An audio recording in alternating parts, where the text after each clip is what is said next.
السلام عليكم واهلا بكم في مقطع جديد من قناة SG.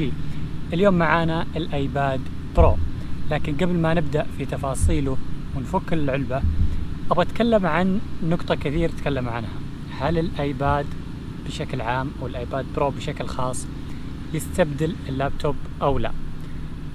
انا اعتقد من وجهة نظري، رغم انه ابل تحاول تروج للايباد على انه بديل لللابتوب، يمكن هذه هي المشكلة، لكن التابلت بشكل عام والايبادات بشكل خاص لسه ما وصلت لمرحلة انها تستبدل اللابتوب الخاص بيك.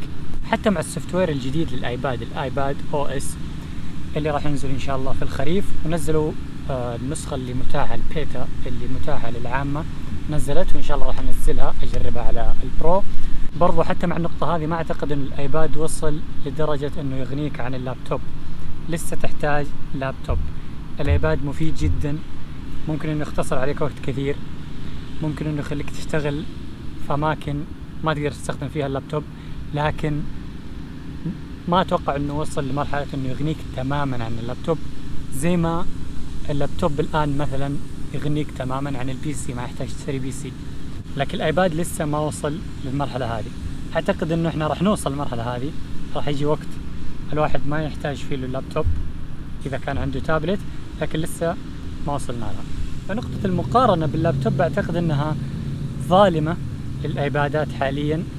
أدري أنه أبل هي اللي قاعد تروج للشيء هذا، وأعتقد أنه يمكن هدفهم أنه يغني الأيباد عن اللابتوب في المستقبل، لكن حاليا ما أعتقد أنهم وصلوا لهذا الهدف حتى مع السوفت وير الخاص بالايباد، الايباد او اس. الان بعد ما خلصنا من النقطة هذه خلينا نبدأ في تفاصيل الجهاز. بسم الله.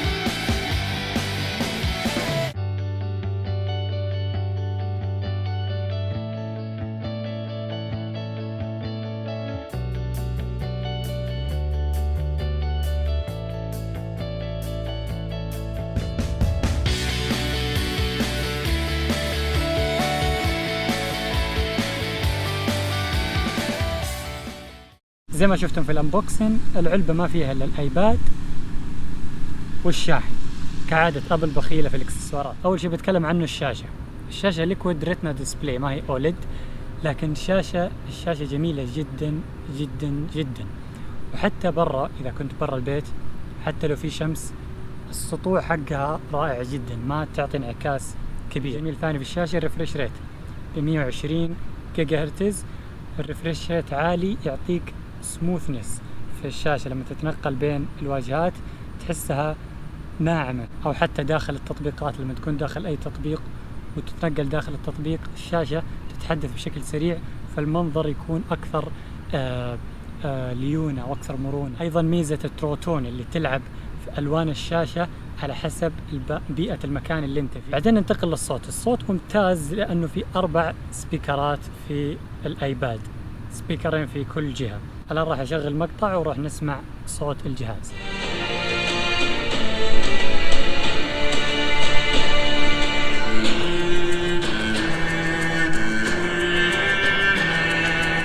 والمقطع شغال، الجهاز يهتز في يدك كأنك ماسك سبيكر. واحد من أجمل الأشياء بالنسبة لي أنا شخصيا في هذا الأيباد هو التصميم.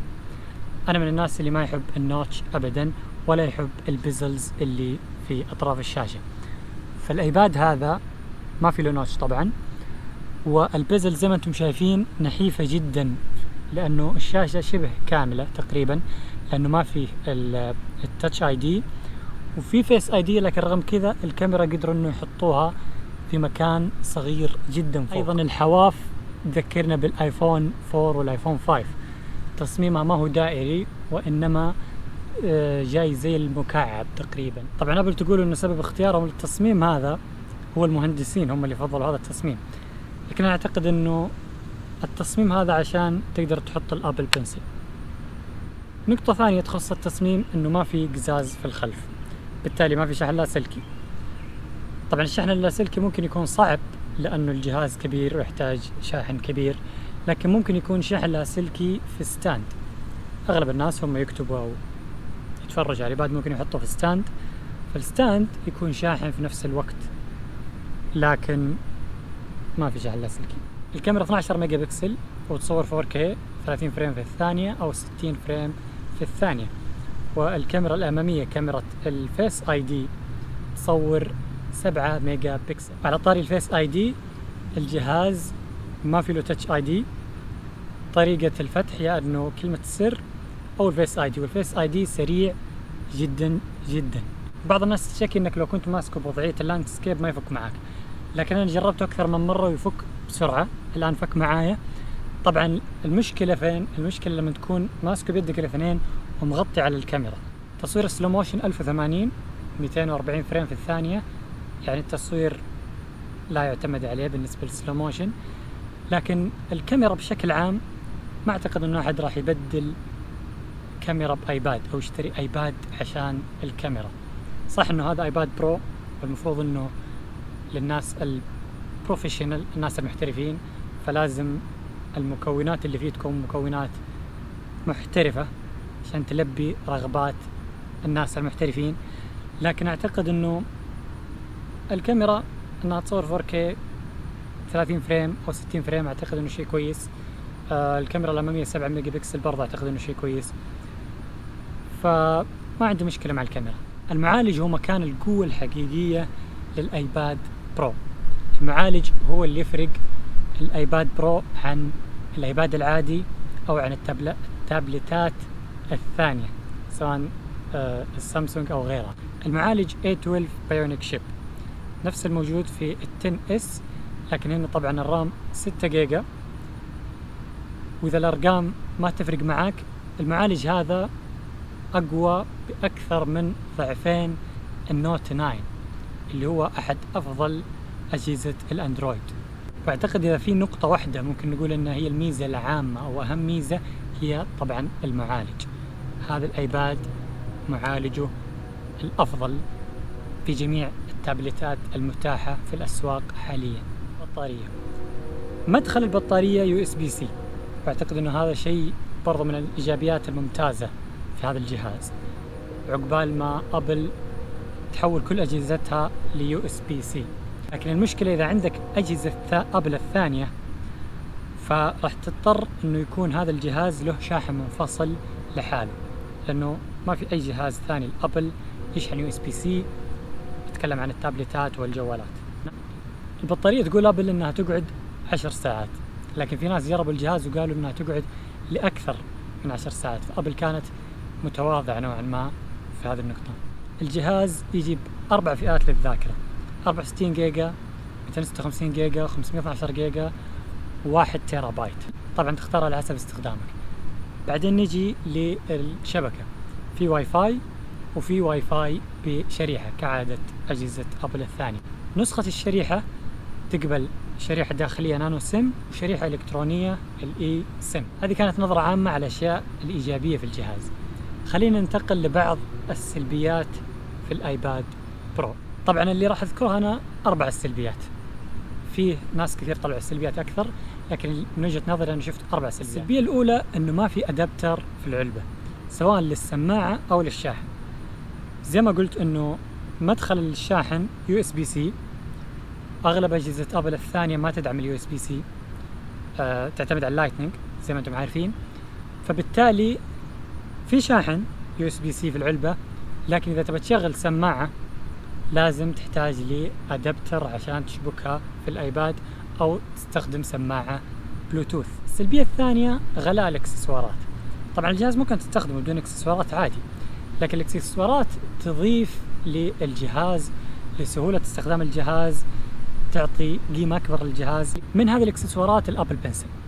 الأبل بنسل يخلي التجربة أفضل، تجربة استخدام الآيباد أفضل، يعطيك ميزات أكثر، سهولة أكثر في الاستخدام، سواء إذا بتحرر صور أو تحرر فيديو أو تكتب أو تعدل على نص أو مستند، أو حتى إذا بتوقع على إيميل أو على ملف PDF.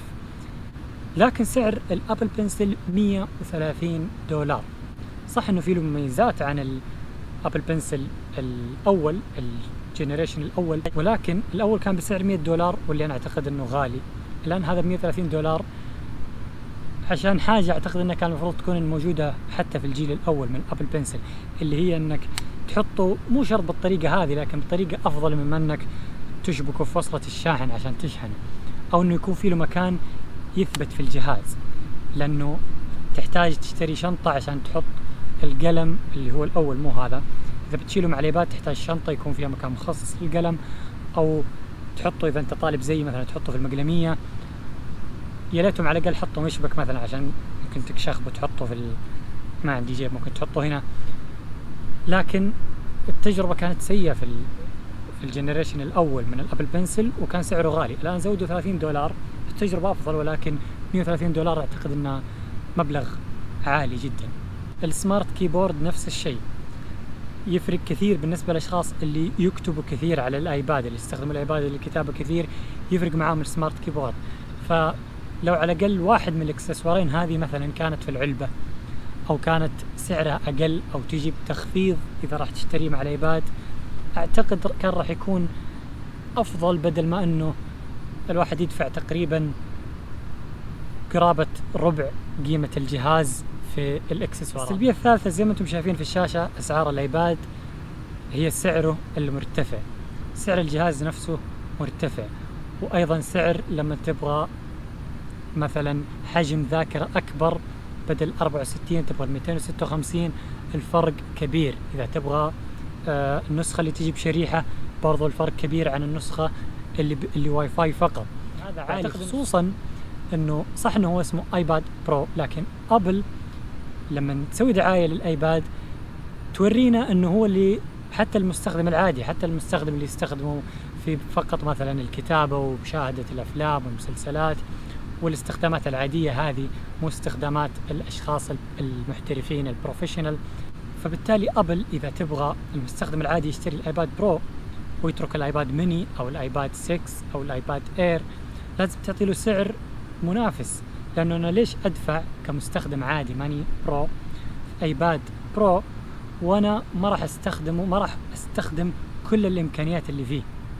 فعلى الأقل السعر الأولي يكون أقل من كذا. سعر الأقل نسخة ال 11 إنش ال 64 جيجا تكون على الأقل سعر ممكن الواحد يقول والله أخذ الآيباد برو بدل ما أخذ الآيبادات سواء الإير أو السكس أو الميني. آخر سلبية بالنسبة لي، والسلبية هذه تقهر شوية خصوصا للأشخاص اللي عندهم الأبل بنسل الفيرست جنريشن، الأبل بنسل رقم 1، لأنه ما يشتغل مع الآيباد برو. إذا كان عندك أبل بنسل 1 ما راح يشتغل مع الآيباد برو، لازم تشتري النسخة الجديدة من الأبل بنسل. فتخيل أنك دفعت $100، مبلغ عالي في الأبل بنسل، $100 عشان تستخدمه مع الآيباد، ويطلع الآيباد برو تشتري الآيباد برو تتفاجأ أنه الأبل بنسل ما يشتغل مع الآيباد برو، وأنك لازم تشتري النسخة الجديدة من الأبل بنسل. والمزعج أكثر أنه إذا تبغى تبدل آيفونك القديم بآيفون جديد، أو آيباد قديم بآيباد جديد، أو ماك قديم بماك جديد، تقدر عن طريق نظام التريد إن تعطيهم جهازك يقيموا لك إياه وتدفع الفرق عشان تاخذ جهاز جديد. بينما مع الأبل بنسل ما تقدر تعطيهم الأبل بنسل القديم وتدفع الفرق وتاخذ الأبل بنسل الجديد. فالأبل بنسل القديم يا إنك ترميه أو تبيعه إذا معك آيباد برو. وبكذا نكون خلصنا من الجهاز الجميل هذا الآيباد برو. إن شاء الله تكونوا استفدتوا واستمتعتوا بالمقطع. إذا عجبكم المقطع اشتركوا في القناة. نشوفكم المقطع الجاي إن شاء الله، والسلام عليكم.